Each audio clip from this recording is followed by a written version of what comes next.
Hi friends, அனைவருக்கும் வணக்கம். நகைக்கடன் வாங்கியிருக்கீங்களா? அப்போ உங்களுக்கான முக்கியமான 2 அப்டேட் வங்கிகள் கொடுத்துருக்காங்க. என்ன மாற்றங்கள் கொண்டு வரப்பட்டுள்ளது என்ற முழுமையான தகவல் தான் இந்த வீடியோவில் பார்க்க போகிறீங்க. வீடியோவை ஸ்கிப் பண்ணாம கடைசி வரைக்கும் பாருங்கள். வீடியோ பிடிச்சிருந்தா லைக் பண்ணுங்கள், கூடிய சப்ஸ்கிரைப் பண்ணுங்கள். வாங்க வீடியோக்குள்ளே போகலாம். தங்கக்கடன் விதிமுறைகளில் திருத்தங்களை ரிசர்வ் வங்கி கொண்டு வந்துள்ளது.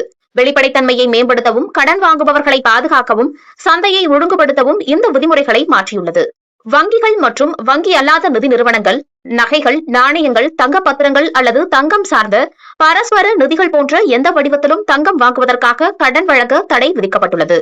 அடுத்ததாக, புதிய தளர்வுகளுடன் தங்கத்திற்கு எதிராக கடன் வழங்கும் நோக்கத்தை RBI விரிவுபடுத்தியும் உள்ளது.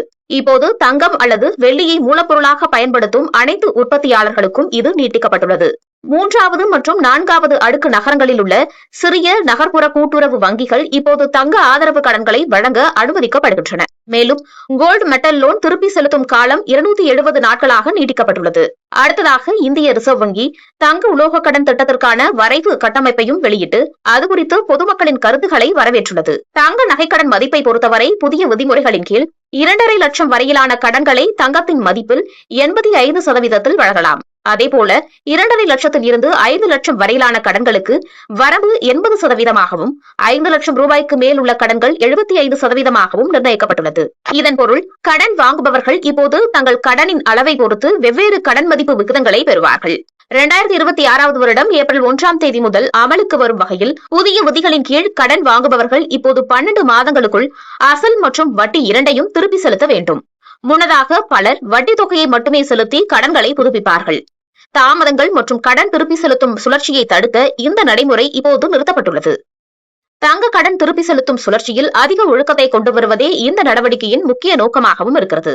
அதேபோல ஏப்ரல் 1ஆம் தேதி 2026 முதல் கடன் வாங்கியவரால் கடன் முழுமையாக அடைக்கப்பட்டவுடன் கடன் வழங்குபவர்கள் அடகு வைத்த தங்கத்தை கடன் முடிந்த அதே நாளில் அல்லது 7 வேலை நாட்களுக்குள் திருப்பி தர வேண்டும். அவர்கள் அவ்வாறு செய்ய தவறினால் அபராதமும் விதிக்கப்படும். தாமதமாகும் ஒவ்வொரு நாளுக்கும் அபராதம் 5000 ரூபாய் என நிர்ணயிக்கப்பட்டுள்ளது.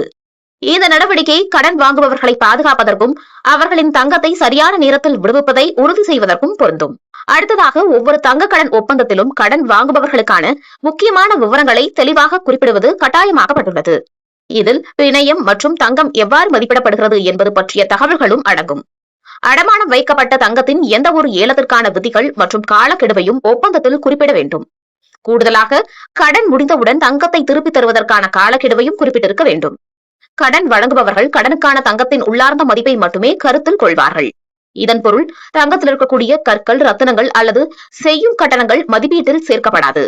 இந்த மாற்றம் அனைத்து கடன் வாங்குபவர்களுக்கும் நியாயமான மற்றும் வெளிப்படையான விலை நிர்ணயத்தை உறுதி செய்கிறது. ரிசர்வ் வங்கி கொண்டு வந்த இந்த புதிய விதிமுறைகள் அடுத்த ஆண்டு ஏப்ரல் 1ஆம் தேதி முதல் அமலுக்கும் வரவிருக்கிறது.